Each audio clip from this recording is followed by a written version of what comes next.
You had the class?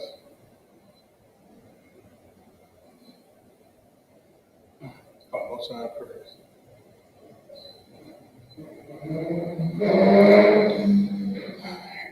All right, most high Christ.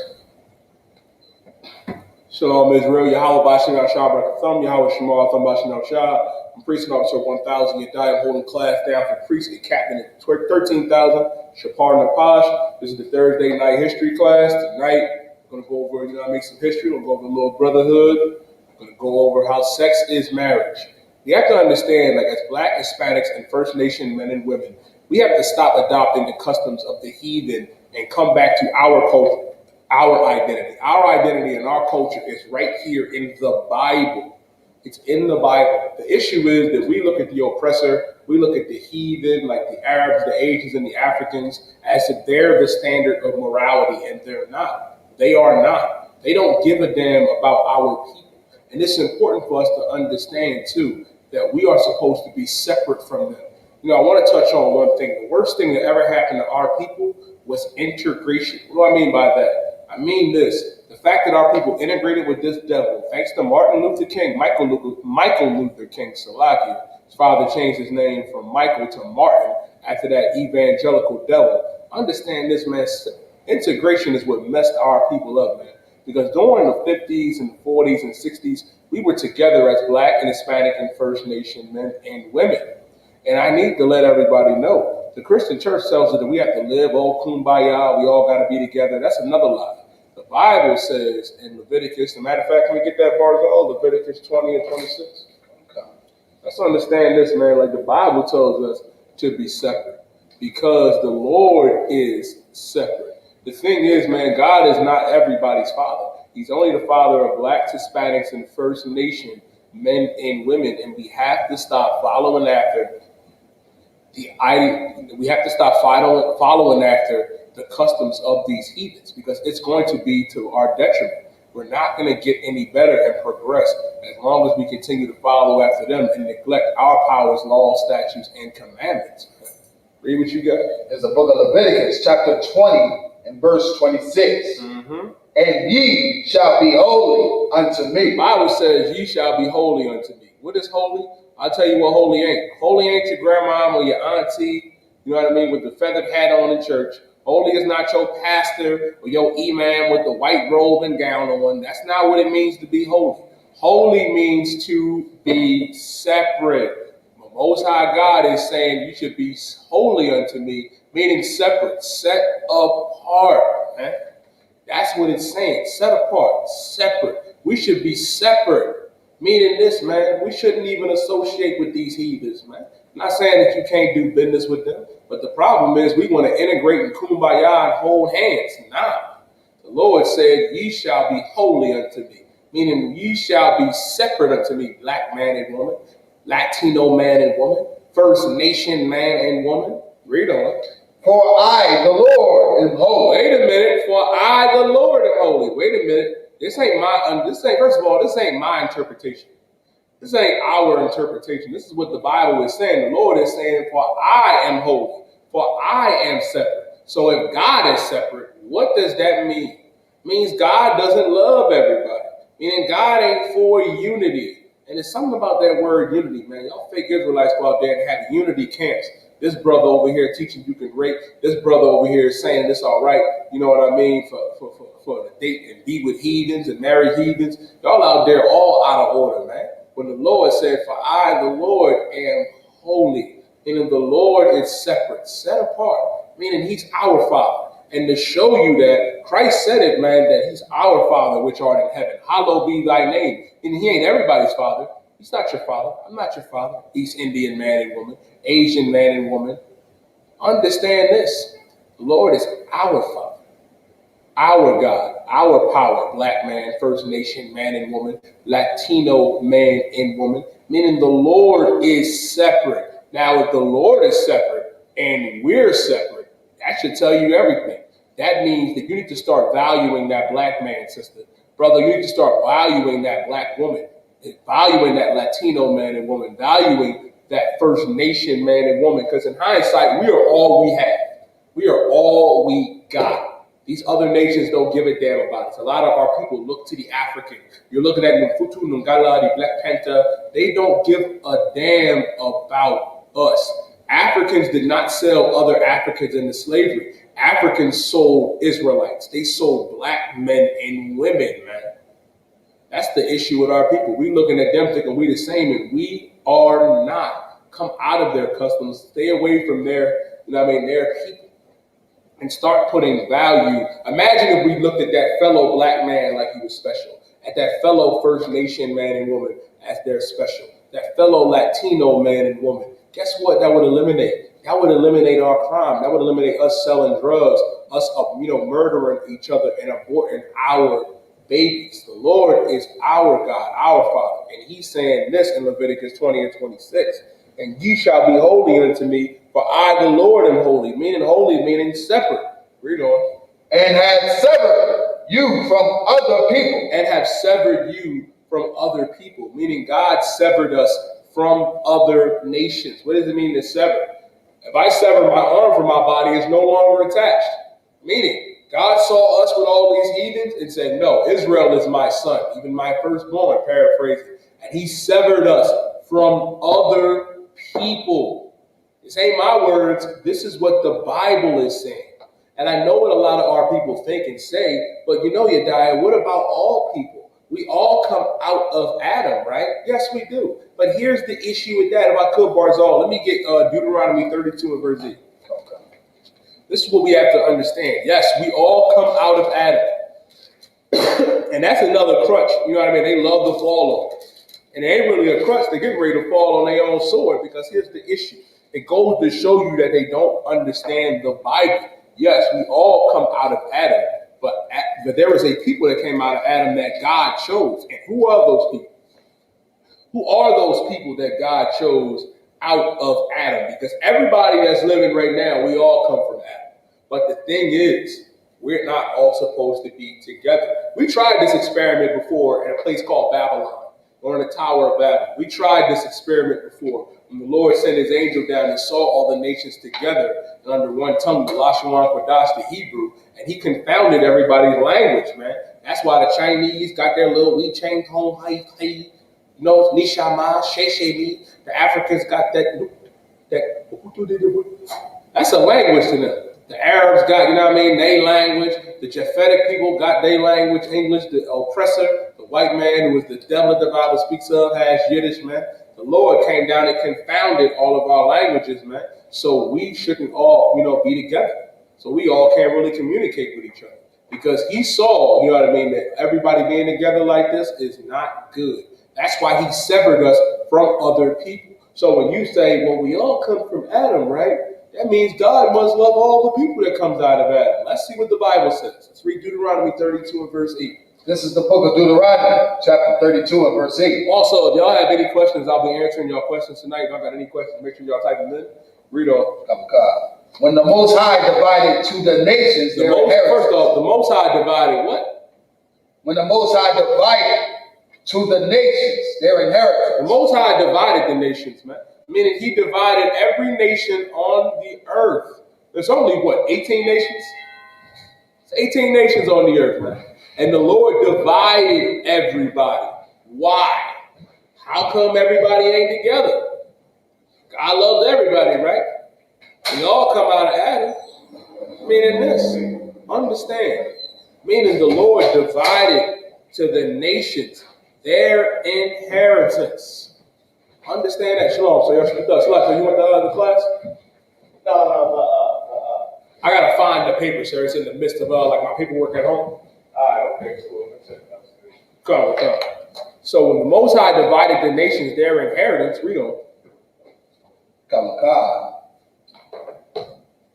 When He separated the sons of Adam. He joined together the sons of Adam.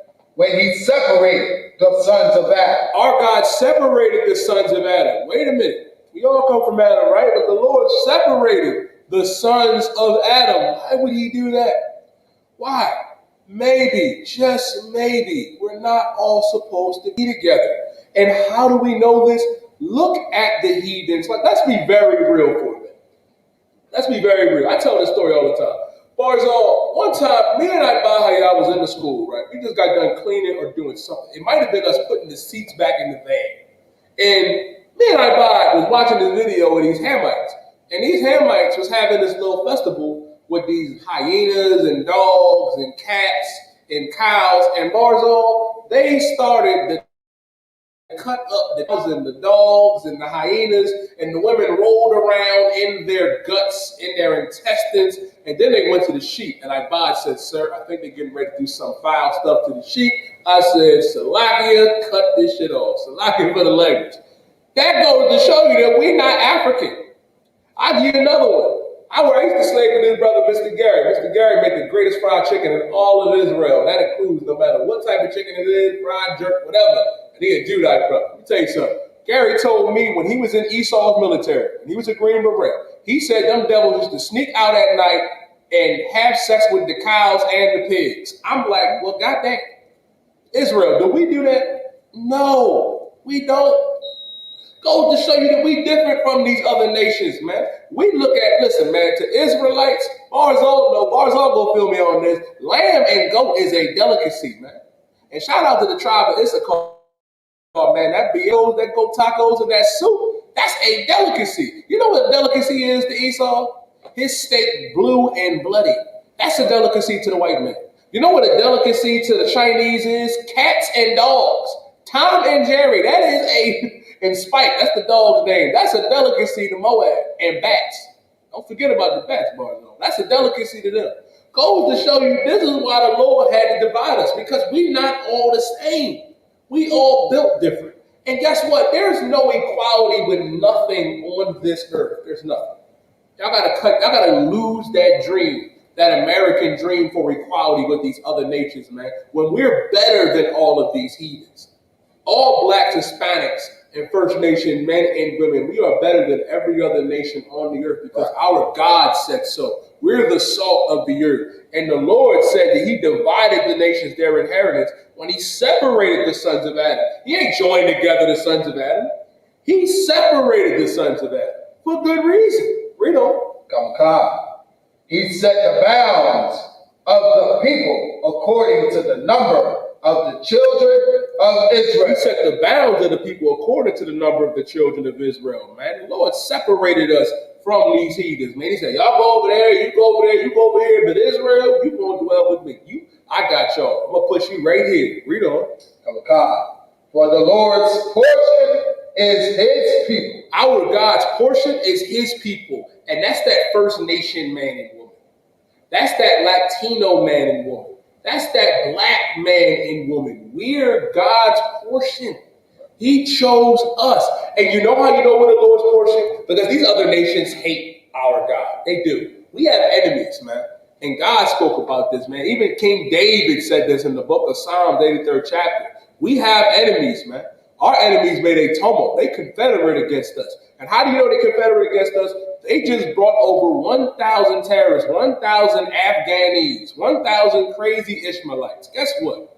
When the Ishmaelites came over here from Afghanistan, because their people, the Taliban, took back over, the oppressor welcomed them with open arms, with flowers and rose pellets, and put them in the finest hotels and gave them meals, gave them warm meals to eat. While our Latino brothers and sisters, our Mexican brothers and sisters of the tribe of Issachar, our brothers and sisters of Central America, from Honduras to Panama to Guatemala, of the tribe of Zebulon, what were they met with? They were met with AR-15s. They were met with M16s, and our people were locked in cages, sleeping on concrete floors, man, drinking out of the toilet. Our women being molested at night, and so were the babies, losing 1,500 of our children, man, God's chosen people. I'll never forget about that brother, man, that was holding his daughter, trying to get across the lake, trying to get over here to America, and they let that brother and his daughter die, man, and drown. That image will forever be embedded in my mind when I go to sleep. The white man is the goddamn devil that the Bible speaks of, man. He doesn't give a damn about our people. And it's time for us to realize, man, that God divided these nations, man. He gave all the children, the sons of Adam, you know what I mean, their inheritance where they supposed to go. But Israel, that black man, that Hispanic man, that First Nation man and woman, we belong to the Lord, man. And we have to understand that and realize and belonging to the Lord, belonging to our God and our King, Yahweh Shah Mashiach, it's time to start being brotherly with one another, man. What do I mean by start being brotherly with one another? We need to realize that all we got is each other. If you felt bad for them little, I was getting ready to say something I can't say on camera. If you felt bad for them little Afghani refugees and all the Middle Eastern refugees, and you ain't feel bad for our Hispanic and First Nation brothers and sisters, you are a goddamn traitor, man. You need to start having sympathy for your people, for our people. I am offended that my brothers and sisters are locked in goddamn cages, man. I cannot wait for the day. I was watching Django Unchained today, Officer Mirage drinking my gentleman jack. And I said, I cannot wait to roll up the Officer Mirage plantation and beat the first devil just because he looked at Officer Mirage wrong. Just because I thought he disobeyed an order or said something smart. I'll bring that whip out and they gonna catch it, man. For what they do to our people. Our people are struggling right now on the reservation, man. Our First Nation brothers and sisters of the tribe of Gad and the tribe of Reuben. And our people want to talk about, well, what about the Afghanis? What about the East Indians? What about the Africans? Well, what about our goddamn people, man? What about our people, our brothers and sisters? Now is the time to have sympathy and compassion and brotherly love to your own people, Black man, First Nation man, Latino man and woman. I pray you understand. For the Lord's portion is his people. Jacob is the lot of his inhabitants, man. Like Captain Ahmad Shaw was breaking down, you know what I mean, on Tuesday, and General Mayaka Allah on Wednesday, actually the prophets every Wednesday. Guess what? Ishmael was given, you know what I mean, his blessing. Esau was given his blessing. Esau was blessed with the sword. Ishmael was made 12 princes. He got his own land, got that oil. But it says, in Isaac shall thy seed be called, man. And that is our forefather, Black man, Latino man, is First Nation man and woman. Our forefathers are Abraham, Isaac, and Jacob. For the Lord's portion is his people. Not everybody. Not everybody. Shalom. Not every people. His people. And we are the Lord's people. We walk around here every day not knowing our nationality, thinking we African American, thinking we're Hispanic, Latino, thinking we're North American Indians or First Nation, when we're really the Israelites of antiquity, meaning we're the real Jews. And nobody can take that away from us. The white man can masquerade as a Jew all he wants, but he's not a real Jew, buddy. That's why he calls himself Jewish. Ish. The ish meaning not all the way through. I'm a real Jew. Arzal would call a real Jew. So our wife, you know what I mean, is a real Jew. So is Ibad Hayat. Got to understand this, man. We're the Israelites of antiquity, and the Lord's portion is his people. Jacob is the lot of his inheritance. Now, let me get 2 Ezra 6 and verse 54. Because a lot of our people, and I got to go over this milk today, because a lot of our people don't understand,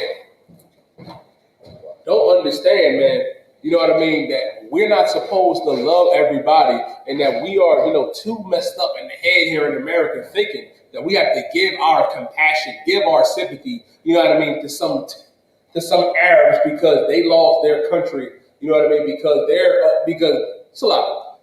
we have to stop having sympathy for the Uncle Tom Arabs because they're mad that America fled, and now that their people who remained rebellious to America is taking back over. I admire them saying Ishmaelites for that. They waited for all, they took back what was theirs. And then we starting to feel sorry for the Uncle Toms amongst them, man. Hell no. I don't give a damn about any of them Ishmaelites, man. I don't give a damn about any of those oppressors, man, over there fighting in the Afghan war because of what happened with 9/11. Talk about remember 9/11. You know what I'm going to remember? I'm going to remember Tulsa, Oklahoma. I'm going to remember Rosewood. I'm going to remember my ISUPK brothers and sisters, you know what I mean, our Mexican brothers and sisters, and our First Nation brothers and sisters, man, of the tribe of Gad that died during the Alamo, man. I'm going to remember Black Wall Street. I believe I brought that up. I'm also going to remember Osage Avenue. A lot of you don't understand. Here in Philadelphia, in 1985, they firebombed during the MOVE movement. They firebombed Osage Avenue in West Philadelphia, killing Black and Hispanic men, women, and children. That's what we're going to choose to remember. We're going to remember that the oppressor is the devil that the Bible speaks of. I pray you understand. But as for the other people, as for the other children of Adam, I brought it out in Deuteronomy 32 and 8. Now let me get 2 Ezra 6 and verse 54. Come on, God. This is the book of 2nd Ezra, chapter 6 and verse 54. And after these, Adam also, whom thou madest Lord of all thy creatures. Now, Adam was made Lord of all thy creatures, meaning Adam was given dominion of the earth. Adam was not the first man on the earth. No. There were people made before Adam. The Most High made mankind, I believe, on the sixth day.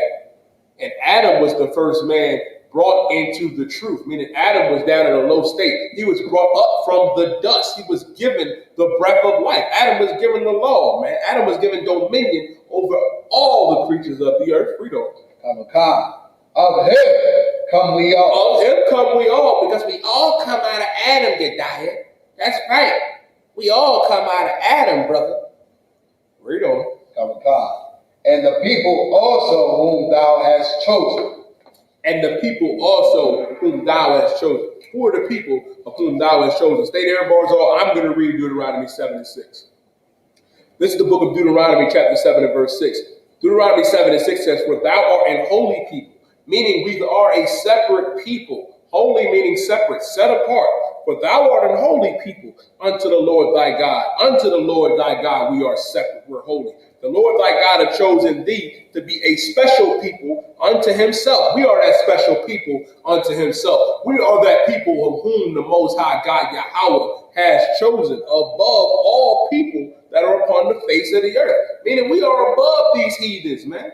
We are above all of these other nations. Joe Biden, Donald Trump, Putin, Galadi, Black Panther, Chun-Li, Bruce Lee, Habibi. We above all of them because our God said so. Right. I pray you understand. Go back to 2nd Ezra. This is the book of 2nd Ezra, chapter 6 and verse 55. All this have I spoken before thee. Now all this have I spoken before thee. Read on. O Lord, because thou madest the world for our sake. Thou madest the world for our sakes. Meaning this world, and world means age of society. That's all world means, man. World just means age or society. This society was made for us. Black, Hispanic, and First Nation men are supposed to rule the earth. And we're going to rule the earth when a black man that you know is Jesus Christ, we know him as Yahweh Shai Mashiach, comes and rains down upon these heathen with 200 million nigger angels and takes over this earth, man. We are going to rule under Christ. We don't. Verse 56. As for the other people. As for the other people, I ain't forget. As for Bob, as for Bill, as for Fred, read on. Which also come of Adam. Because they also come out of Adam. That's right, you died. They all come out of Adam. Read on. Thou hast said that they are nothing. Thou hast said that they something? That they are nothing. God said that these heathen are nothing. Nada. They nothing, man. You looking up to the oppressor. You looking up to the Asian and the African like they got the standards of morality when they're nothing according to our God. Our God said that they're nothing, man. Read on. And has likened the abundance of them unto a drop that falleth from a vessel. And liken the abundance of them from a drop that falleth from a vessel. Meaning this, let me explain that to you. The Lord is saying that all of these heathen, you're like one glob of spit. And think about this. When it says that they be like unto spittle, think about how many times you spit a day and don't care. That's what the Lord is saying about the oppressor, the Asians, the Africans, the Samoans, the Arabs, the East Indians. They're nothing. They're like spit, and we spit every day and don't care. You spit on the ground. That's what the Lord did with these other nations. And the abundance of them, like a drop that falleth from a vessel, meaning all of these heathen, they're like one glob of spit that the Lord spit out. I mean, and that ain't my interpretation. I don't know what to tell you. That's what the Bible is saying. This is what the Lord is saying, man. Read on. And now, O Lord, behold, these heathen, which have ever been reputed as nothing. Ezra is saying, oh Lord, these heathen which have been reputed as nothing. What is reputed? Meaning Ezra knew that they have a reputation as nothing. Ezra is like, hold up, Lord, these heathen have a reputation as nothing. I know they're spittle. I know they're nothing. Read on. Have begun to be lords over us. Have become to be lords over us. How the hell did that happen? How did that happen? How did they become lords over us? Let me get Proverbs 3 and 31. I'm going to read Jeremiah 17 and verse 4. Jeremiah 17 and verse 4 says, and thou even thyself shalt discontinue from thy inheritance, which I gave thee. We discontinue from our inheritance. We discontinue from what the Lord gave us. The Lord gave us statutes and judgments and commandments, man. The law ain't done away with. The Lord gave this to us. And we've been discontinued from it because we decided to follow after the heathen. It says, and thou even thyself shalt discontinue from thy inheritance, which I gave thee. And I will cause thee to serve thy enemies in the land which thou knowest not.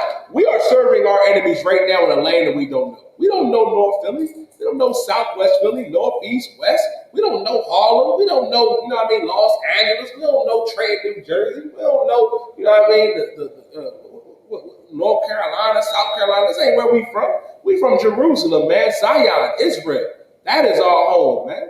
We don't know America. We are strangers in this land. We are still in the land of our captors, man. We still in slavery. We still in captivity. The problem is we walking around here thinking we free, white, and 21, and we not, and we never will be. I tell you this, black man, Latino man, First Nation man and woman, I'm going to say it again. We are not free, white, and 21. You never will be. And the problem is we envy the oppressor. We think we can live like him. You can't live like this oppressor. You can't live like the Arab man and woman being a wild man. You can't live like the Moabite man and woman, the Chinese. That's who Moab is. Ammon, the Japanese. We cannot live like that. And why? Read what you got in Proverbs. This is a book of Proverbs, chapter 3 and verse 34. 31. Envy not envy thou not the oppressor. Envy thou not the oppressor. Meaning, don't envy the oppressor. The problem is we look at the oppressor like he's something.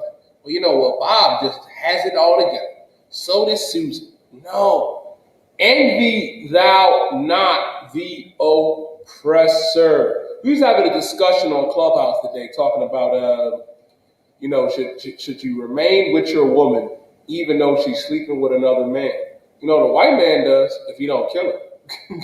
You're not supposed to kill her, Israel, but you're not supposed to stay, with a woman if she's sleeping with another man. That's adultery, and I'm going to go into that tonight. But we have to understand this. We're looking at the oppressor's culture, and a sister asked, a genuine question like, are we naturally, into polygamy or monogamy? Where monogamy comes from the oppressor.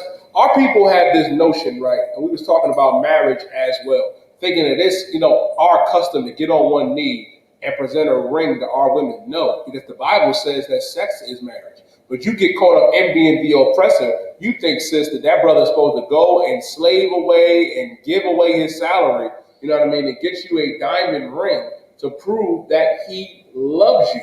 Come on, man. We got to do better than that as the Lord's people, man. Don't envy the oppressor. And if you a brother, don't envy, what the oppressor has. Understand this too, and a lot of y'all brothers have to hear this. The white woman was made for the white man. The Asian woman was made for the Asian man. The Arab woman was made, for the Arab man. Guess what, black man? We have the black woman. We got the Hispanic woman. We got the First Nation woman. As black and Latino and First Nation people, we had 12 different flavors to choose from, man. Like boys always say, what the hell are we doing looking at these heathens, man, and envying them when we have the most beautiful women on the earth? These heathens wish they was as beautiful as our sisters, man. Don't you ever know or understand why they call it black girl magic? Because they can't even fathom how beautiful our women is. It's magic to them. It's magical how beautiful Latina women are and First Nation women and black women is, man. And when I say black woman, I'm talking about that black woman from America, man. I'm talking about that black woman from South America. I'm talking about that black woman, from the West Indian Islands, from Trinidad and Tobago, from Jamaica, St. Thomas, St. Clarence, from Haiti, man, the DR, that Puerto Rican woman. I'm talking about that Mexican woman, that Chilean and Peruvian woman, that Brazilian woman. That's what we talking about. That First Nation woman, man. That Seminole Indian woman. We got 12 different flavors, and you envying the oppressor for Susan and Becky? Y'all brothers got to get your priorities together, man. You got to get them priorities together. Don't envy the oppressor. Real. Come. For the furrow is... Sluggy, read it again from the top. Proverbs 3:31. Come. Envy thou not the oppressor, and choose none of his ways. And choose none of his ways, man. Don't choose none of the ways of the oppressor. The problem is, man, like as Black and First Nation men and women and Latino, where our first instinct is to choose the way of the oppressor. And that's not how it's supposed to be. That's not how it's supposed to be. Like, for an example, our people think it's all right, you know what I mean, to be a homosexual and to be a whore, and it's not okay. Right. Why is it not okay? Let me get Deuteronomy 23:17. Let me show you what the Lord said, man. You're not supposed to be a whore. You're not supposed to be a sodomite, and I'm going to show you that in the Bible. Y'all got any questions, make sure y'all type them in the comment section. But read what you got, Barzo. Come. This is the book of Deuteronomy, chapter 23 and verse 17. There shall be no whore of the daughters of Israel. There shall be no whores of the daughters of Israel. Meaning, if you Black, First Nation, or Latino woman, you ain't supposed to be no goddamn whore, man. Being a whore should be taboo to you. The problem is, a lot of our women are influenced by that African woman. You influenced by that East Indian woman, that Chinese woman, that white woman, man. Don't be influenced by them. Let them be whores. It's in their nature to be whores. It is not in our nature to be whores and whoremongers, man. The scriptures say, you know what I mean? Read it again. There shall be no whore of the daughters of Israel. Should be no whores of the daughters of Israel. A lot of y'all sisters think it's all right to be a whore. You think it's all right. You think it's all right. You think it's cute, and it's not, man. It's disgusting to be a whore, man. It's disgusting to be a whoremonger, man. What I mean by whoremonger? You a brother, and you understand, man. You got to understand this, too, and I'm going to go into it. Sex is marriage, man. So when you go and lay down with that sister, brother, understand, man, that is from death to you part. Meaning that sex that you have with that Black woman, that Latino woman, that First Nation woman, that's marriage, man. And you can't just throw them away. You can't do that. Once you have sex with them, you got to understand that's your wife. And sister, you got to understand that that's your husband. Anything else, guess what? That's just you being a whoremonger. That's just you being a whore. And a heathen, and an African, a Hamite tell us today, trying to tell our sisters, well, you know, but what about our happiness? What about, you know what I mean, if I just fall out of love and I just want to go get another man? Well, I'm like, bitch, you can go ahead and get another husband if you want to. You can do that. You African. And Salakia for using the language. Salakia for the language. But understand this. African women can do that. Black women, you can't do that. Latina woman, you can't do that. First Nation woman, you can't do that. When you lay down with that brother, that's from death do you part, according to our God, man. You ain't supposed to be a whore, man, if you a daughter of Israel, man. You ain't supposed to be a whoremonger. They coming over there, they trying to pollute the mind of our people, man. But understand this, man, our God said this, there shall be no whore of the daughters of Israel, man. Because the daughters of Israel, our women, they held to the highest standard. As a matter of fact, guess what? Our women are supposed to be an example to the other women. Other heathen women are supposed to look at our women as the standard of morality, man. Our women ain't supposed to be like Meg Thee Stallion and Cardi B. We ain't supposed to be like them, man. You ain't supposed to be no homosexual like Lil Nas X. And what's another one? Lil Yachty, you know what I mean? Uzi Vert. You ain't supposed to be no sodomite, man. The scripture getting ready to go on that as well. Read on. Right. Nor sodomite of the servants of Israel. You ain't supposed to be no Zion. You ain't supposed to be like Zion Wade, man. I'm talking about you a girl, man. You ain't supposed to be like Lil Nas X. You ain't supposed to be like Lil Uzi Vert or Lil Yachty. You ain't supposed to be no damn homosexual. You ain't supposed to be no transformer. No, man. You supposed to be what the Lord made us to be, man. And we are righteous by nature. We supposed to be. The Lord said that we was the vessel made unto honor, and the oppressor is a vessel made unto dishonor.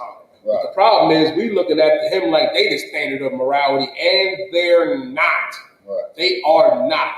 We got to do what our God said to do. Peter said in the book of Acts, the 5th chapter, in the 29th verse, and Peter and the apostles said, we ought to obey God rather than men. We ought to obey the Most High rather than men. But the problem is our people don't know how to value, themselves. And I'm going to go into that as well. I made a statement earlier, sex is marriage. I'm going to show you that in the Bible. Now, if I could, give me in Exodus, Barzal, I think it's in the 22nd chapter, when a man lay with a woman that's not betrothed. I think you know what I want. Also, if y'all got any questions, just type them in. I'll be answering y'all questions tonight.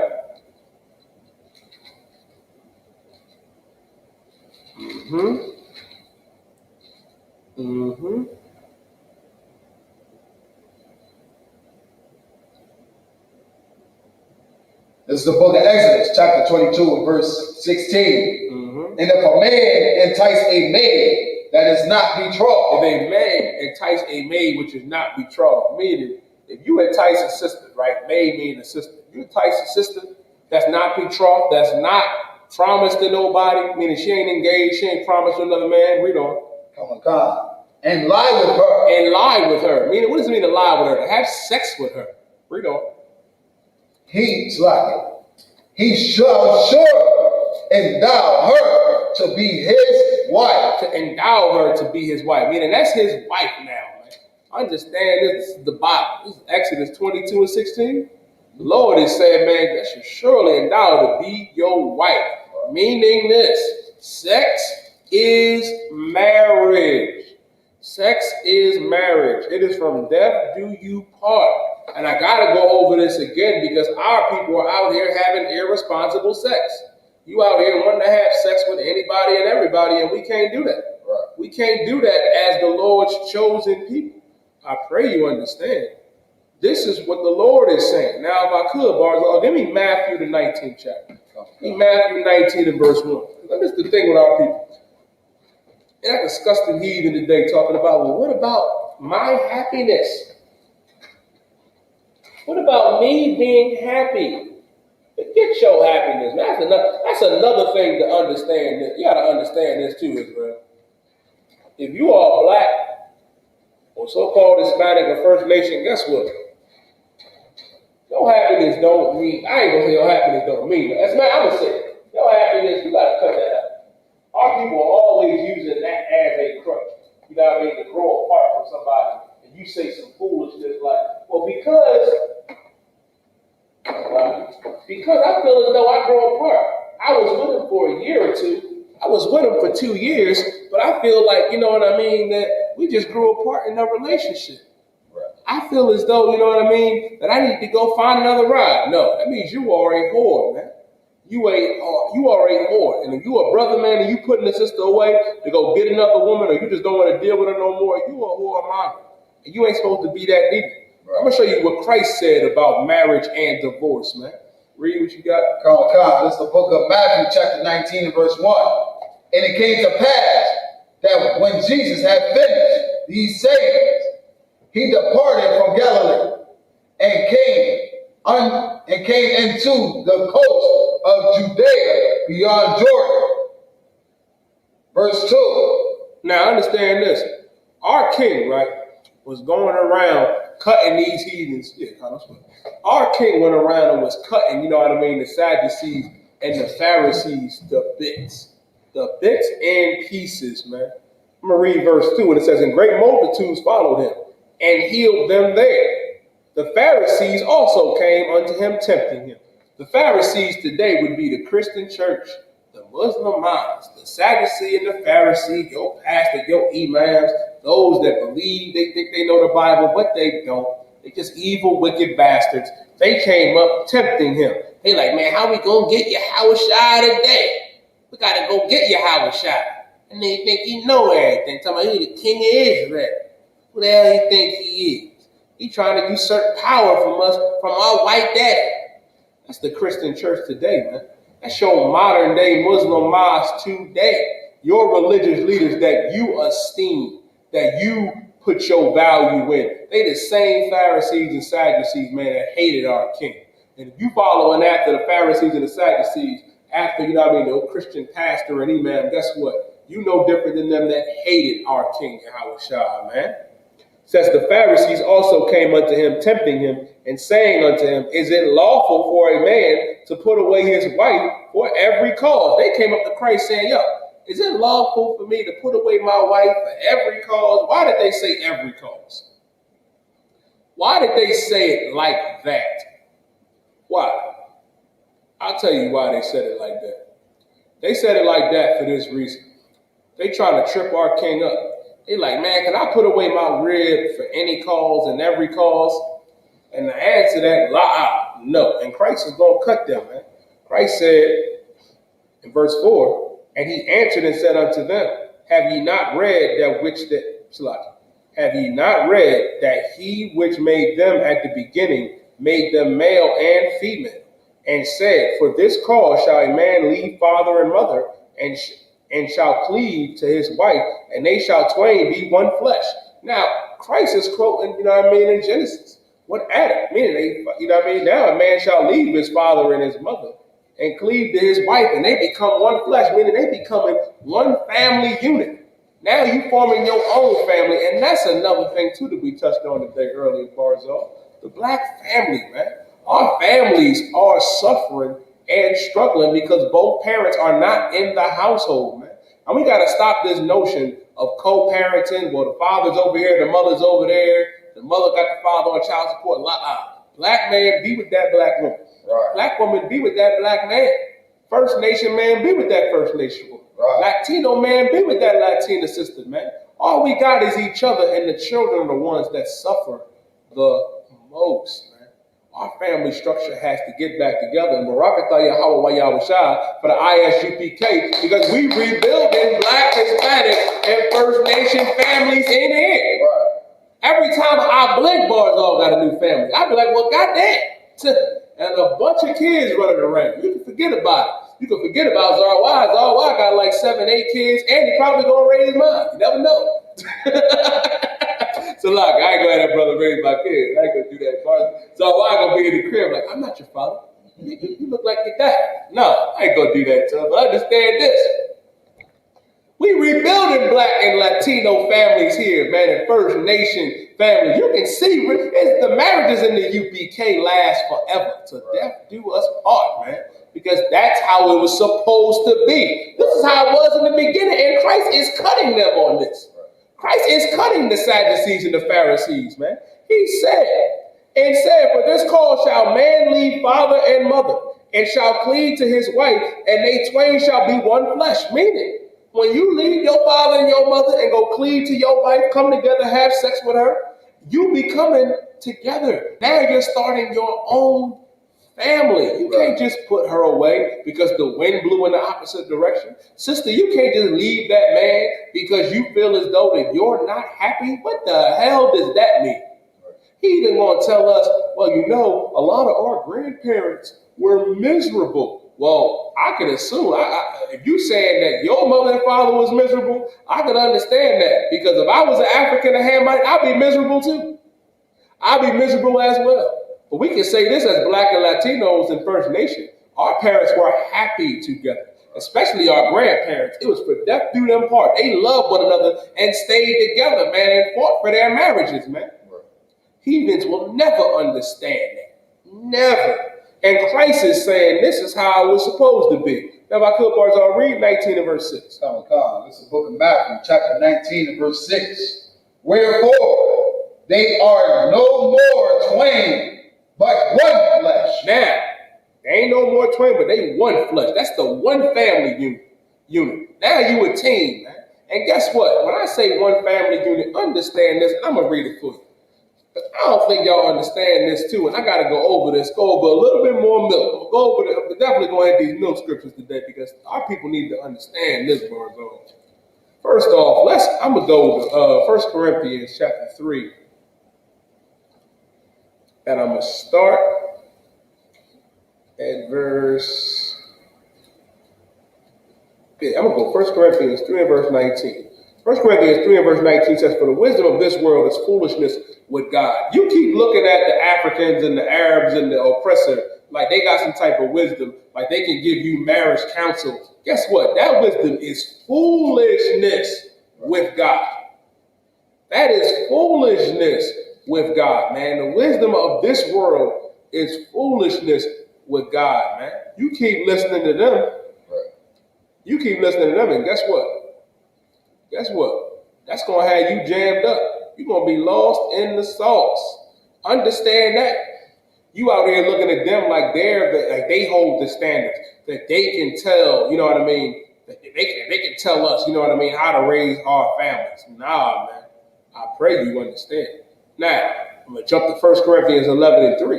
1 Corinthians 11 and 3, and every sister needs to understand this, and every brother.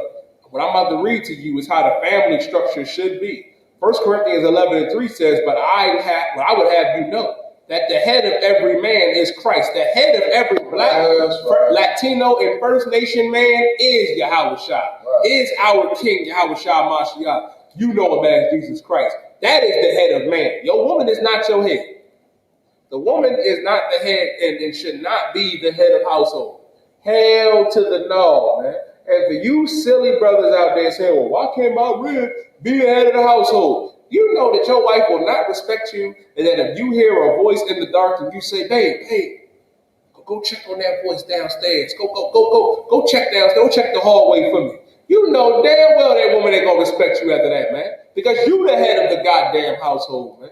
The head of man is Christ. And I'm gonna read on. And it says, and the head of woman is the man. Man, and the head of woman is the man. Sister, you got to understand this.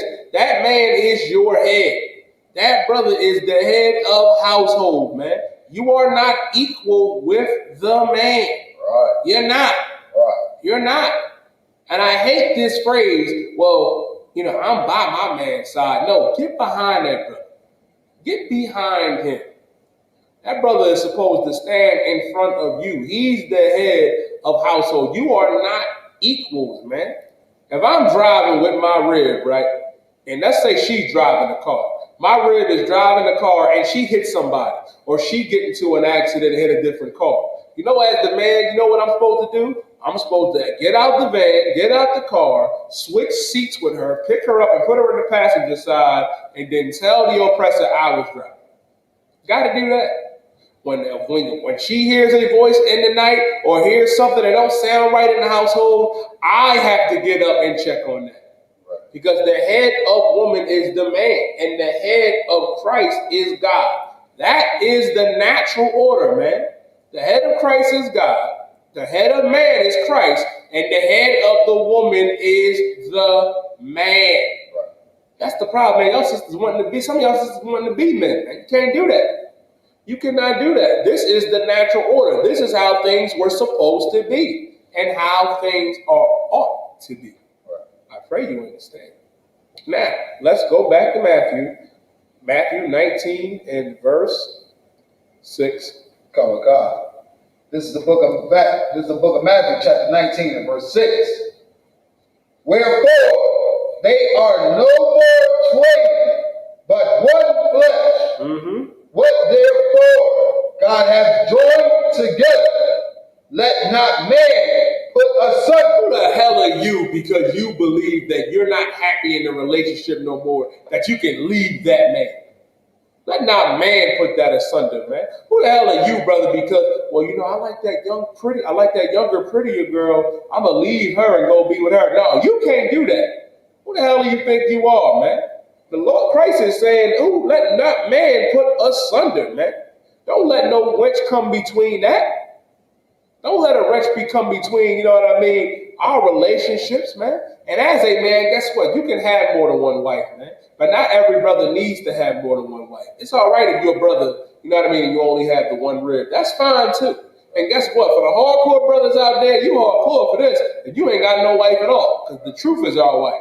But guess what? Ain't nothing wrong for a brother to have more than one wife. But since you can't have a husband and a boyfriend and a side nigga, hell no. That ain't biblical.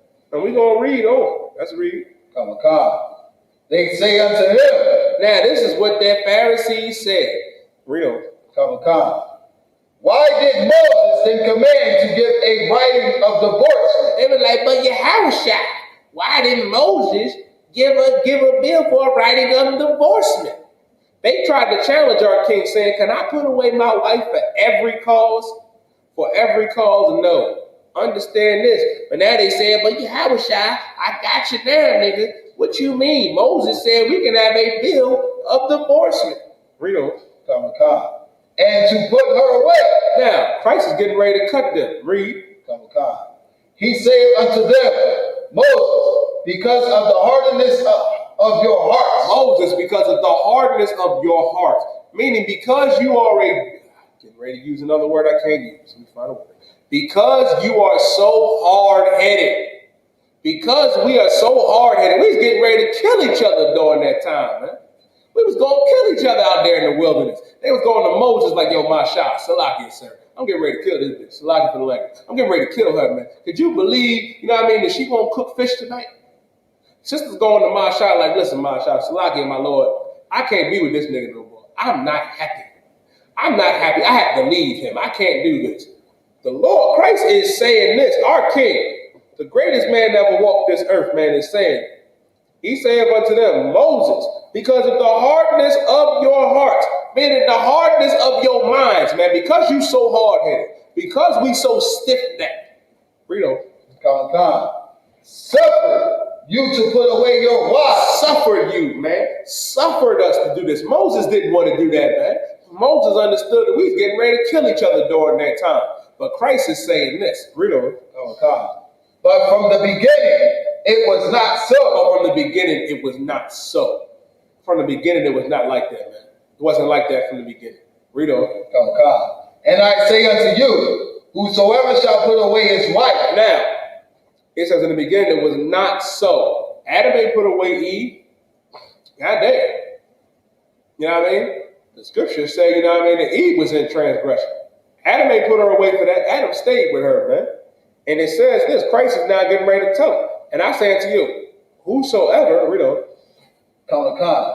Except it be for fornication. Unless she go out there and have sex with another man or another woman, fornication meaning unlawful sex. If she ain't go out there and have sex with another man or a woman, read on. Come. And shall marry another, committed adultery.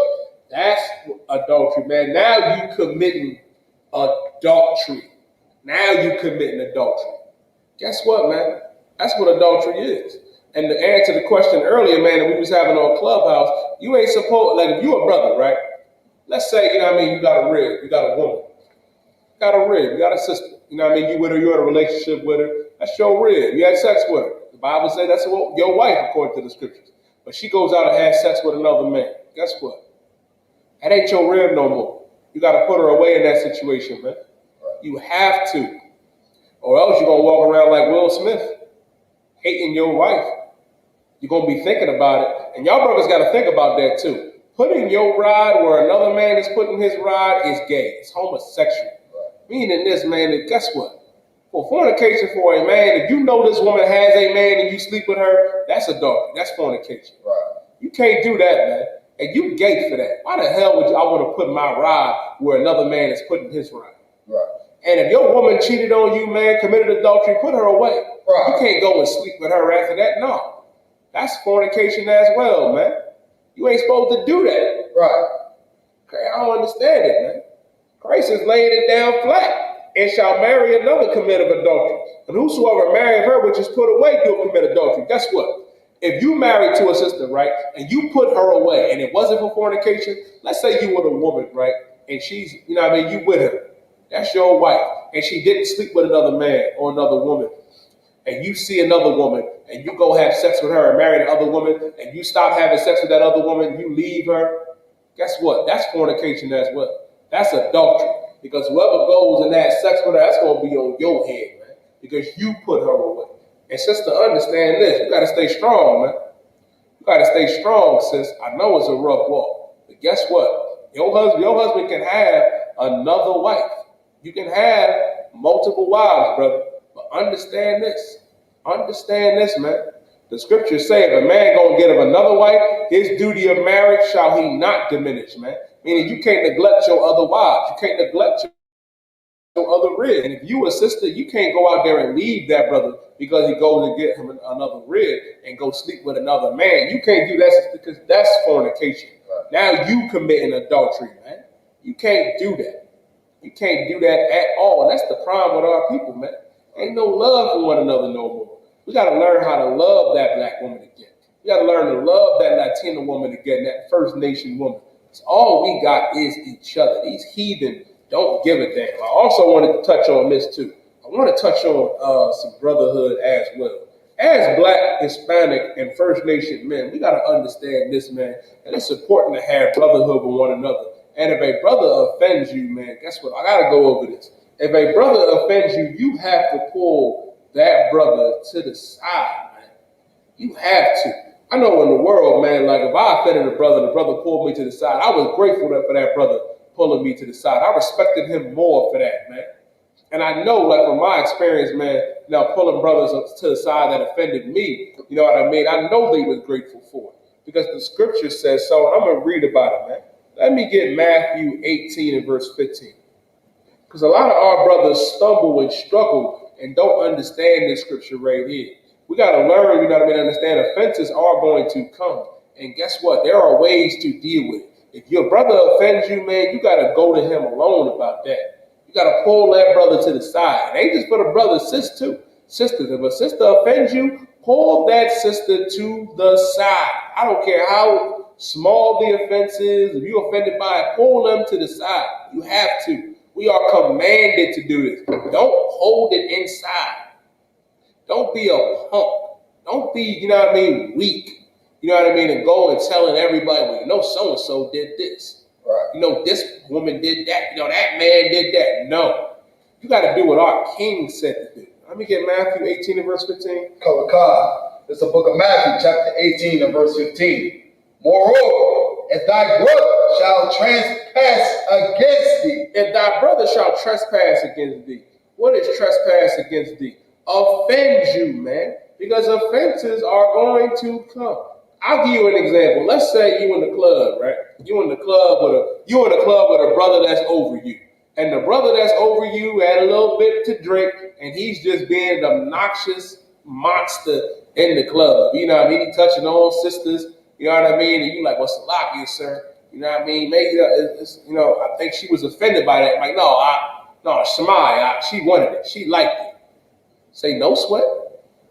Don't pull him to the side right then and there. Wait till the brother sobers up. And then you got to go to that brother, man. Moreover, my brother shall trespass against thee and offend you. Let's say you're talking to a sister in the club, man, and she feeling you, and the man over you comes up and says, nah, man, move to the side. I got this. Or tries to show off and be like, yo, get in the mouth of Shabbat. But right. Y'all about Shemi Shabbat. Duh.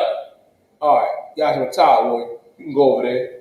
I say if a brother does that to you, I'm not sure if this ever happened, but sometimes, offenses may happen. A brother that's above you may offend you, or a brother that's under you. You have to do this. Moreover, if thy brother shall trespass against thee, read on. Go and tell him his fault between thee and hell alone. Go and tell him his fault between he and thee alone. Meaning, guess what? If that brother offended you, pull that brother to the side, man. And guess what? Let me give you the game. If the brother is over you, let's say you a trooper and he's an officer of 50. Let's say you an officer of 50 and he's an officer of 5,000 or a captain. Get in the Madam Shabbat. Come to that brother like he's your father, man. Come to him like he's a father, man. Get in the Madam Shabbat and you pull him to the side and be like, Salakia, sir, I was offended by what you said to me the other day or how you was acting. You have to do that. Don't be a punk. Don't do what people in the world do and hold it in.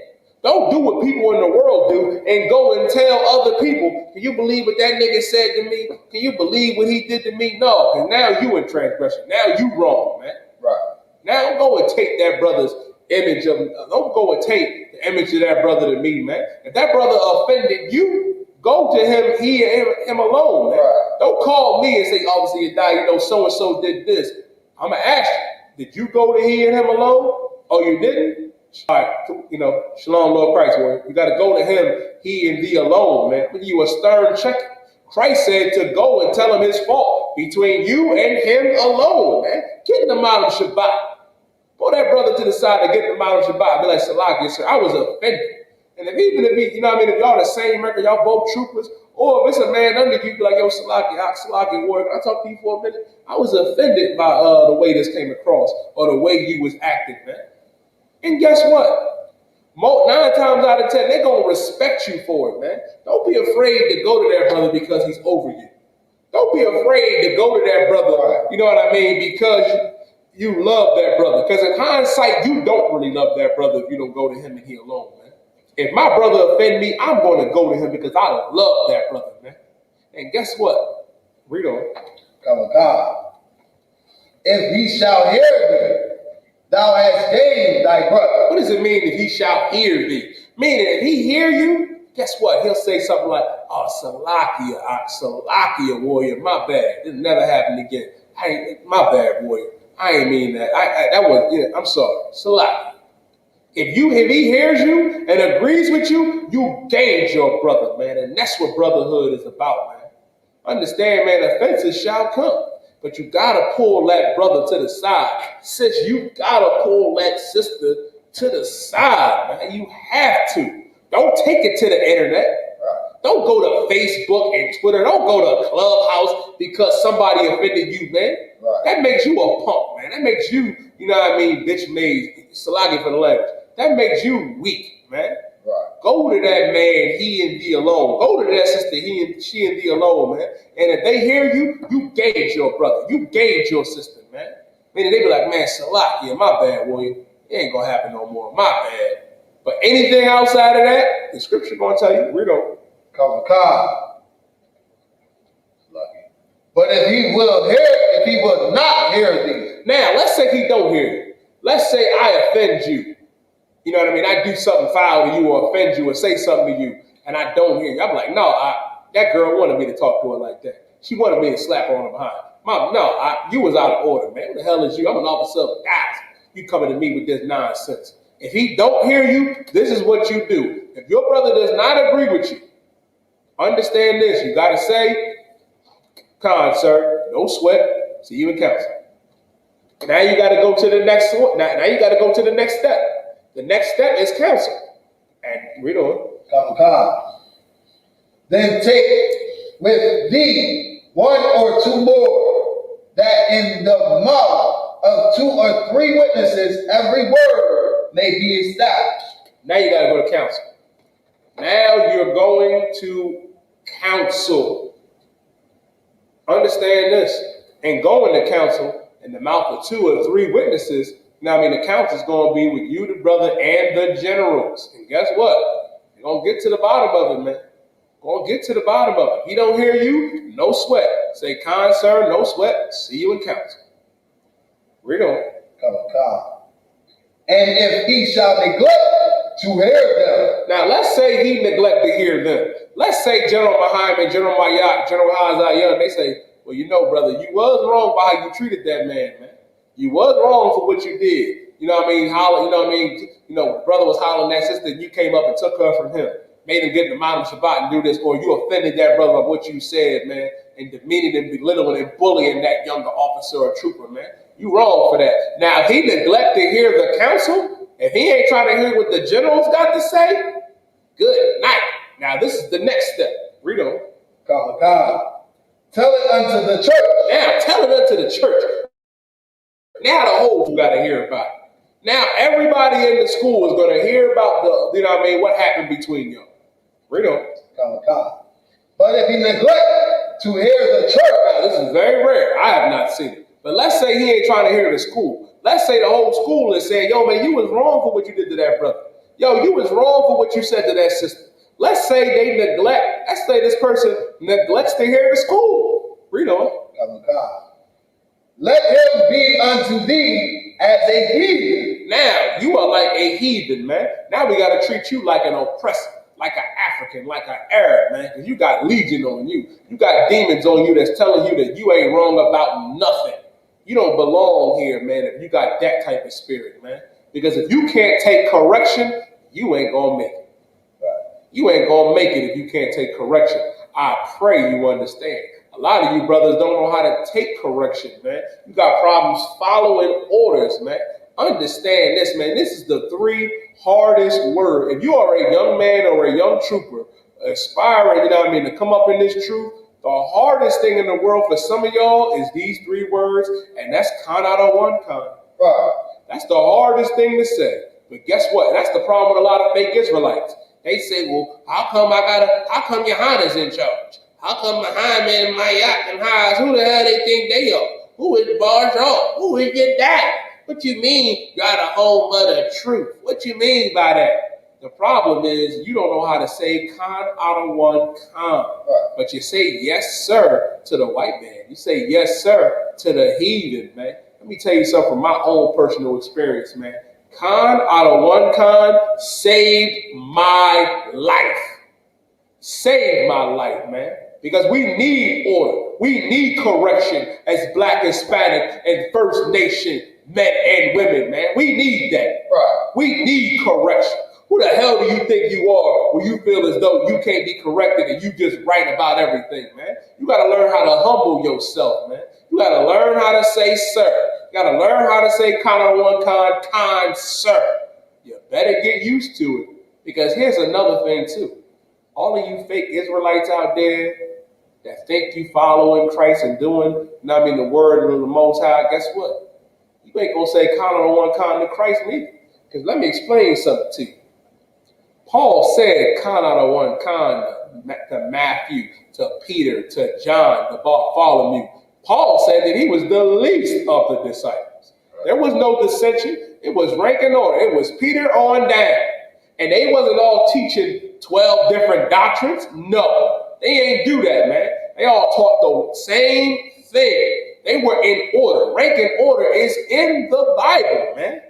And if you can't take correction, you ain't going to make it. You just like this heathen man. You're going to be like a heathen man if you can't take this counsel and if you can't take correction, man. You don't belong in here. A lot of you watch the class and tune in and be like, con out of one con, sir, but you ain't in all black. Right. You can say con out of one con to Captain Shapar, but you can't say con, sir, to Yediah Barzal. You ain't going to make it in the UPK. You ain't going to make it in Crisis Army, Crisis System, man. I pray you understand. You got to understand this, man. Rank and order is in the Bible, and it's brotherly, man. It's brotherly. Yeah, it's rank and order, but guess what? We brothers first, too, man. Brothers first. And the best part about this, and I had to learn this, too. You want to know the key to being a great leader? The key to being a great officer is being a great servant, man. It's being a great servant. I realized that, man. I had to realize that. Like, Commander Juliana is better than all of us, man. I pray you understand. Better than all of us. Generals are better than us. And we can be better than what we are too. By being great servants, man. If you got men under you, you're supposed to serve those men that's under you, man. You can't be no tyrant. You can't be no tyrant. You know what I mean? You can't be a wicked lord to your brothers, man. Barzal's problems is my problems. Ibadaya's problems is my problems. Kalatazar's problems, Hawar's problems, Nabah's problems is my problems, man. I'm here for my brothers, man, because we are brothers, man. And the key to being a great leader, to being a great officer, man, is how you treat and talk to the men under you. You can't go out there being rude and disrespectful and being a tyrant and a bully, man. You can't be that here in the UPK.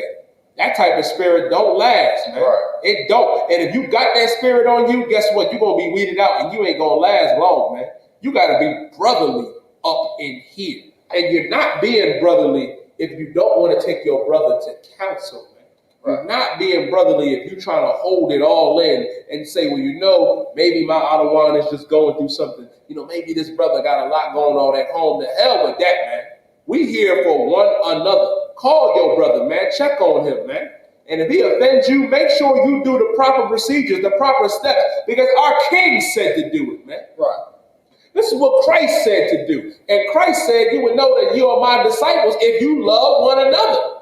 Meaning you don't really love your brother if you don't want to take him to counsel, man. If a brother offends you, pull him to the side.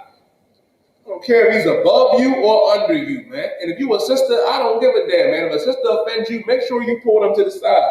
Now, in this instance, if they don't want to hear counsel, they don't want to hear the church, the school, guess what? They got to be unto them as a heathen man, man. You know.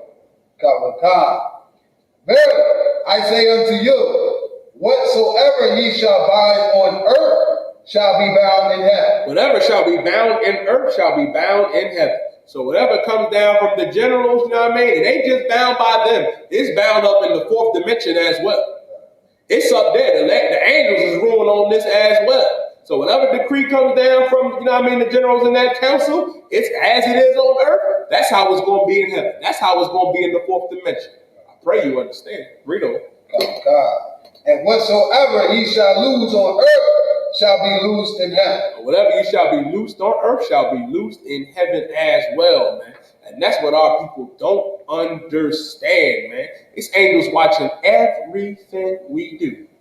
Being documented, man. Make sure to be brotherly.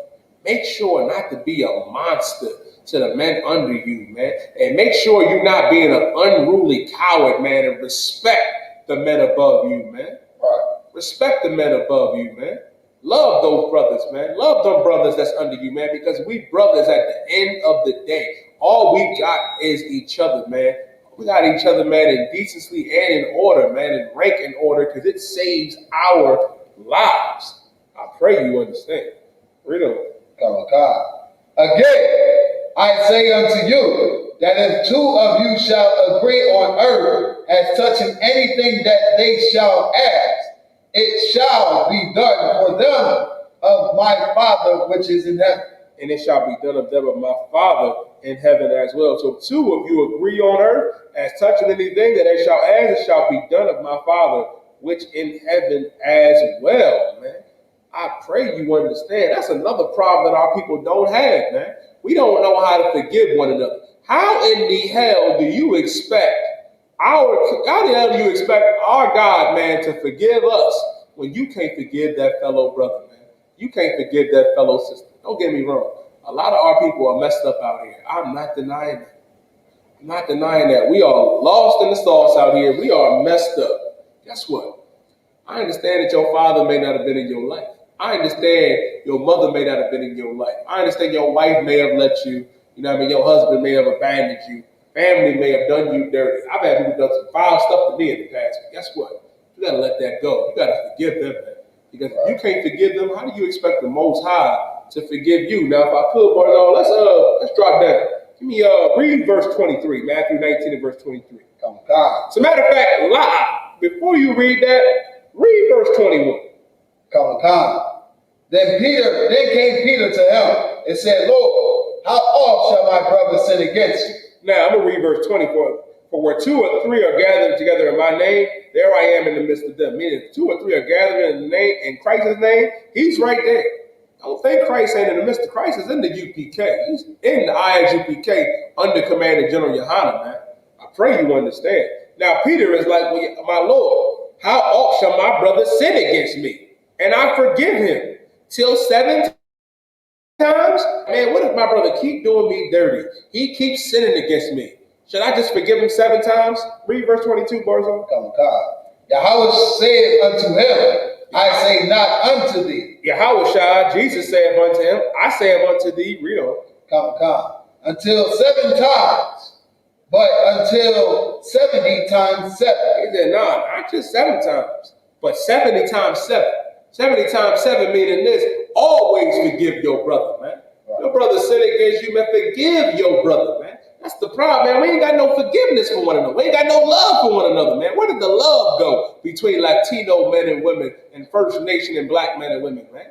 We got to have love one toward each other, man.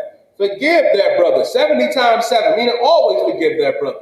Read verse 23 on down. Therefore is the kingdom of heaven likened unto a certain king, which would take account of his servants. Mm-hmm. And when he had begun to reckon, one was brought unto him, which owed him 10,000 talents. What? Christ is giving a parable. He said, now, this king, right? This is one servant that owed him 10,000 talents. A lot of you niggas out there, but brother owe you $10. That's your ass. So you ain't giving that brother no mercy if that brother owe you $10. You can forget about it. Now, imagine if a brother owed you 10,000 talents. Imagine if a brother owed you $10,000, $100,000. Whew. They gotta go, right, boys? Especially if you in the world, you ain't gonna forgive them of that. You gonna be on their head. This king is like, man, this brother owed me 10,000 talents. Read on. Come. But for as much as he had not to pay, his Lord commanded him to be sold, and his wife and children, and all that he had, and payment to be made. This king said, but guess what? He said he ain't got the money. He can't pay it right now. Cool. He gonna be sold. His wife gonna be sold, and his kids gonna be sold. Play with me if you want to about my money. God damn. This king was getting ready to sell this man and his wife and his kids because he couldn't pay. Read on. Come. The servant therefore fell down and worshipped him, saying, the servant fell down, saying, my Lord, Salakia, put his face towards the earth, man, bowed down and said, my Lord. Read on. Come. Saying, Lord, have patience with me, and I will pay thee all. He said, have patience with me, sir. Salakia, sir, have patience with me, and I will pay you. Read on. Come. Then the Lord of that servant was moved with compassion. He was moved with compassion. He said, damn, man, I was getting ready to sell you, your wife, and your kids. That touched me. Have patience. Maybe I should have patience with my brother because he's still my brother. You know what? Let's see what this king does. Read on. Come. And loosed him and forgave him. He loosed him and forgave him the debt.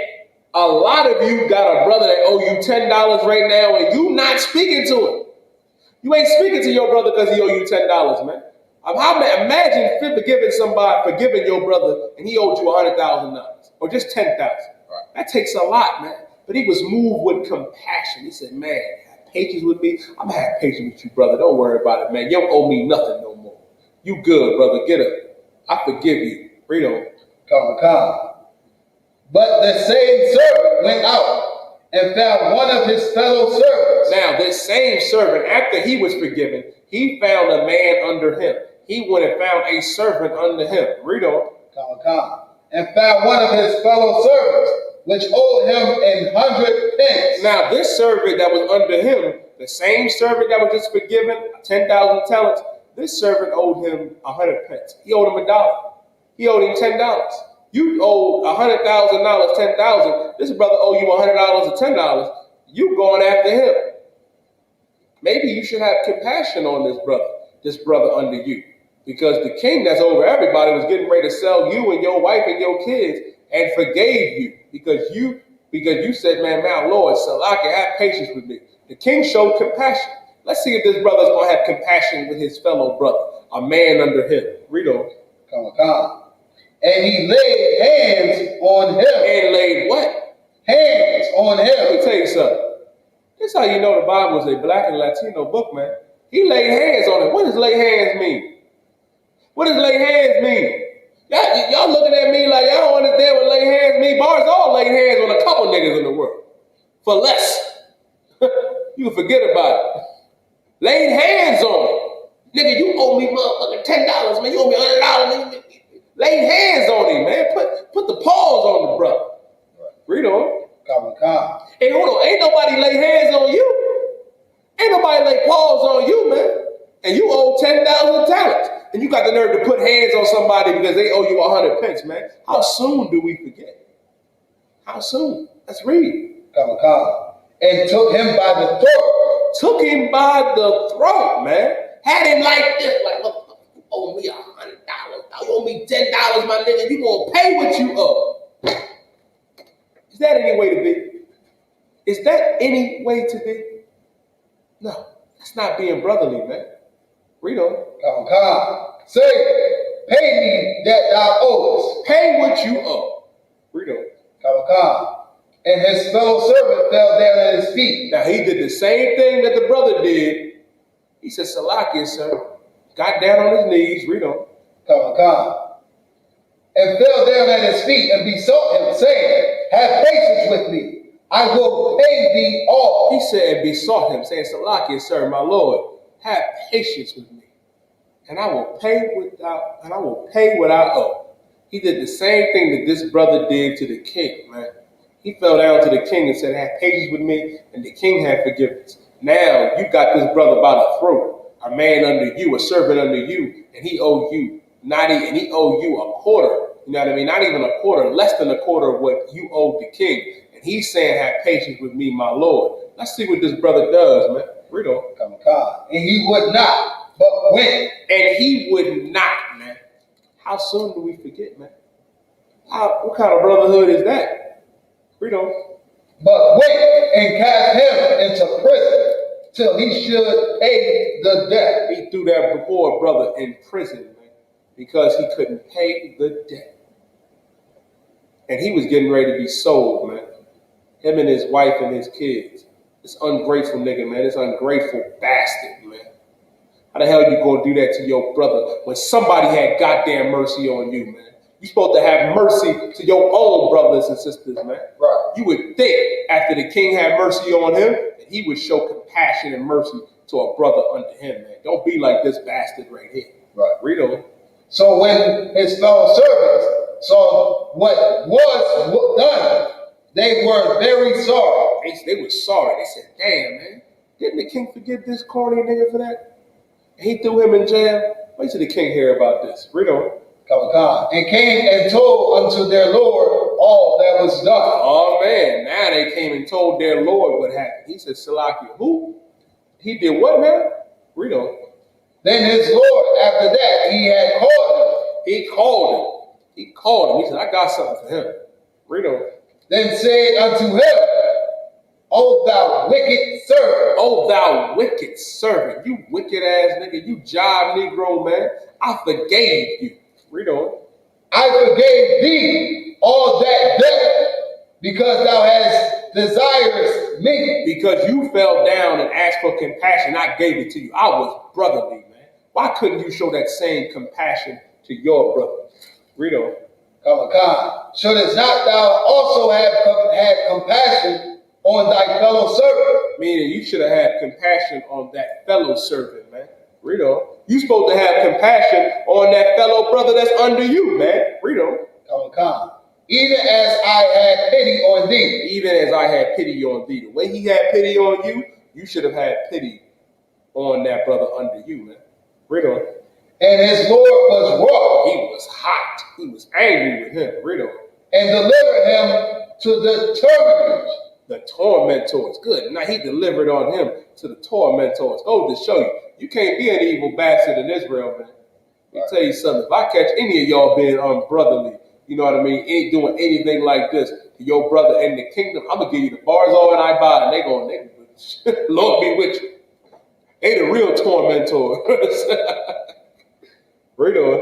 Come. Till he should pay all that was due unto him. Now you're going to be delivered to the tormentors, and you're going to have to pay what you owe now. You're going to have to pay that 10,000 talents, man. Now, why do I bring this up? Read verse 35. Come. So likewise shall my heavenly Father do also unto you, if ye from your hearts forgive not every one his brother their trespasses. Meaning forgive your brothers, man, for their trespasses, man. How the hell you expect the Most High to forgive you of all the sin that you did, all the whores you was with, for you being a homosexual and a murderer and aborting your babies, if you can't forgive that fellow brother? You can't forgive that fellow sister. That's what we have to understand, man. That's what we have to do as the Lord's chosen people. Is forgive one another, man. You got to forgive each other. That's a problem, man. Let me get John chapter 13 and verse 34. Let me get John 13 and verse 34, Bubba, for sure. If I ain't got any questions, I'm going to get this and probably one more scripture and I'm going to end the class. Let me get John 13 and verse 34, Bubba, for sure. This is the book of John, chapter 13 and verse 44. 34, so like 34, Slack. A new commandment I give unto you, that ye love one another. a new commandment I give unto you. Christ is being sarcastic here. Christ was saying, listen, a new commandment I give unto you, that ye love one another. This ain't nothing new. We're supposed to love one another, man. The scriptures say in Mark the 12th chapter, you know what I mean, to love the Most High with all thy mind, all thy strength, and thy soul, and love thy neighbor as thyself, meaning love thy brother as thyself, because your brother is your neighbor, man. Christ said, a new commandment I give unto you, that ye love one another as I have loved you. We supposed to love one another as Christ loved us, and Christ loved us so much that he gave up his life. Our King, Yahweh Shah Mashiach, gave up his life so we can have a second chance, man. Love that fellow black man and woman. Love that fellow Latino man and woman, and that fellow First Nation man and woman, man. Read on. Come. That ye also love one another. That ye also love one another, man. Meaning we have to love one another because we are the Lord's chosen people, man. We have to love one another. Read verse 35. Come. By this shall all men know. Now, by this shall all men know. This is what all men are going to know. Read on. Come. That ye are my disciples. That ye are my disciples. How are you going to know that the real disciples of Christ are here in the Israelite School of Universal Practical Knowledge? Read on.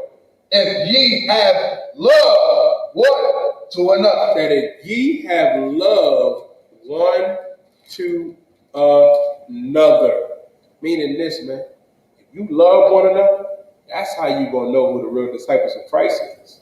You got fake Israelites saying, well, you know, 2/3 of you are going to die. It's in the scriptures. We pray that the Lord has mercy on all Israel, man. As it says in Isaiah 45:17, that Israel shall be saved with an everlasting salvation. We pray that the Lord has the mercy on us, man. The same way the Lord had mercy on Israel when we transgressed the covenant, we transgressed the Most High by making that golden calf, man.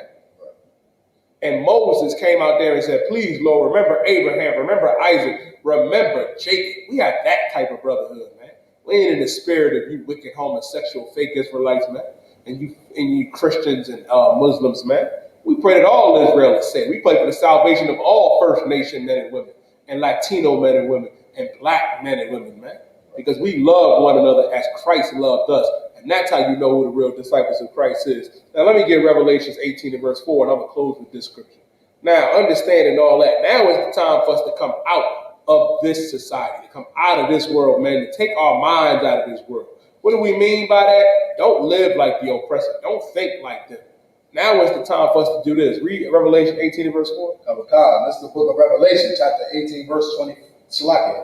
Revelation, chapter 18 and verse 4.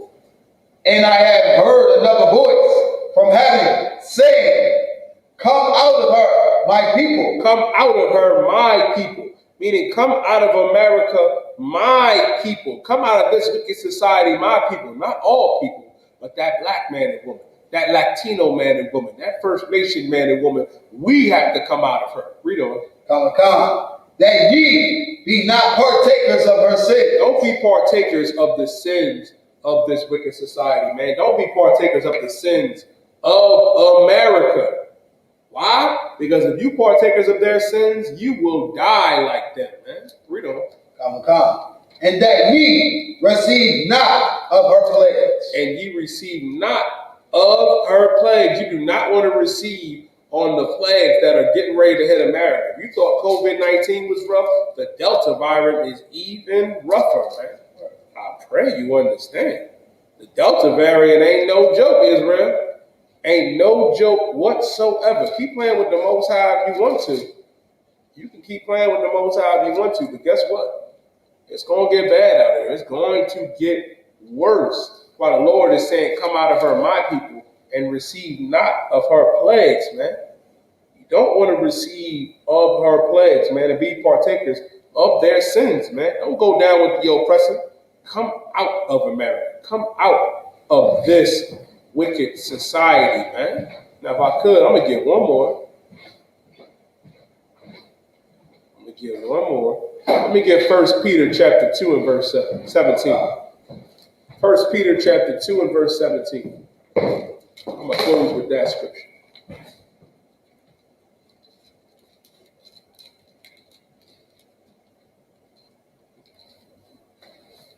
This is what we have to do as the Lord's chosen people, man. This is what our King commanded us to do.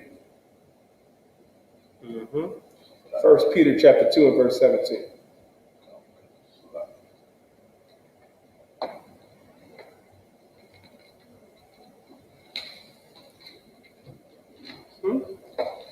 And if y'all ain't got any questions, it's going to be the last scripture and I'm going to end the class.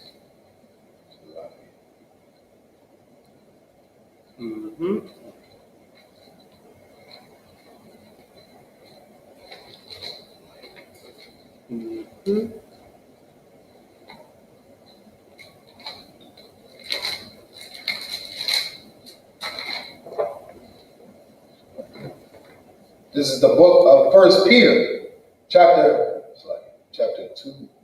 2 and 17. This is the book of 1 Peter, chapter 2 and verse 17. Honor all men. Honor all men, man. Give honor to all men. Meaning honor that black man. Honor that First Nation man. That Latino man and woman, man. Give honor to your brothers and your sisters, man. Stop being disrespectful and unruly to our people, man. Right. Romans 12 and 10 paraphrase says, you know what I mean, to prefer one another with brotherly love, man. Read on. Come. Love the brotherhood. Love the brotherhood, man. The brotherhood here in the Israelite School of Universal Practical Knowledge is unlike any other brotherhood that you've ever encountered, man. There ain't no brotherhood in the world. There ain't no other brotherhood in them fake Israelite groups in the Christian church and the Muslim mosques, man. Real brotherhood is in the ISUPK under command of General Yohanan. Read on. Come. Honor the king. You missed something. Oh, slack. Fear the Most High. Fear God. Fear the Most High. The problem is we fear America. We fear the oppressor. When we supposed to fear God. Fear the Most High. The scriptures say that the fear of the Lord is the beginning of knowledge. In Corinthians it says the wisdom of this world is foolishness with God. Now you think that's wisdom. No. Real wisdom is fearing the Most High. Fear God. Read on. Come. Honor the king. Honor the king. Give honor to our king, Yahweh Shah Mashiach. Because our king died so we can come back into this fold. That we can come back into this truth, man. Come into the ISUPK, man. If you black, First Nation, or Latino, man. Right. Will save your life. There ain't no brotherhood like it, man. And with that being said, I'm preaching off for 1,000 Yedaya. Hold it down for Captain 13,000 Shapar and Napash. Make sure y'all pay your tithes, man. Pay your tithes. You're giving Pastor Ruffin all the money. Giving TD Snakes, TD Jakes and Creflo Dollar and Joe Osteen and Kenneth Copeland all the goddamn money, man. Pay your tithes, man, to the Israelite School of Universal Practical Knowledge, man. Because your tithes is going back to our people, man. We take care of our people, man. That's what the tithes is for. Make sure you tune into Black Watch, Commander General Yohanan, man. Black Watch News every Monday. 9 p.m. to 11 p.m. every Monday morning. General Hazayan, let a Hebrew speak, 10 a.m. to 12 p.m. Every Wednesday, I'm on the show, Israel, Ask Ye the Prophets with General Mayaka Allah, man. Send your questions in to Ask Ye the Prophets every Wednesday from 11 a.m. to 1 p.m. Tune in tonight, Thursday, Cross the Line Radio with Captain Zariak and Captain Katazai. Tune in to One West Radio, man, with Captain Godol Hall up there in California, man. And with that being said, I'm going to pass the class off.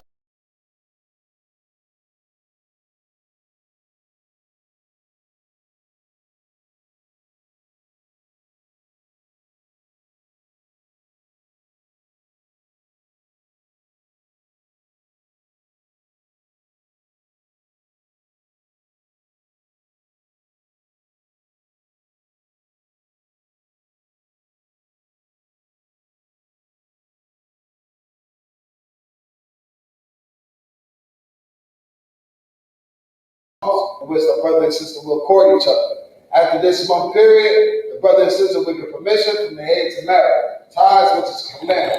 You read about this in the book of Numbers, chapter 18, verse 21. Also the book of Malachi, chapter 3, verses 8 to 10. My Aisha means 10% in Hebrew, 10% of every penny of any increase the Lord gives you. get to the church and depart. Priest want free will offering for the priest, not mandatory. Whatever so amount you like to give of the coming holy convocation will be the day of atonement, 10th day of the 7th month, Wednesday, 15 September 2021. That's next week. You can read about this in the book of Leviticus, chapter 23, verses 27 to 32. Remind Aki and Aqua to check the bulletin board in the hallway. If any brother wants to be a trooper in the school, start to wear all black, boots, shirt, pants, headband, and scarf. With that, I imagine which means to stand. Let's do the Lord's Prayer. Come. The bundle hapadam, which means turn to face east. We're going to say the Lord's Prayer. We're going to translate it from the Hebrew, ancient Hebrew, Salaki, into the English. Repeat after me. Abanel. Shabbat Shemayim. Wadash. Hayah. Shabbat. Yahweh. Malachaka. Kaba'ah. Atazayaka. Hayah. Aisha. Barakazah. Hayah. Hashemayim. Thundernaut. Yawah. Asalakna. Asalakna. Abawakina. Wala'ah. On the side one.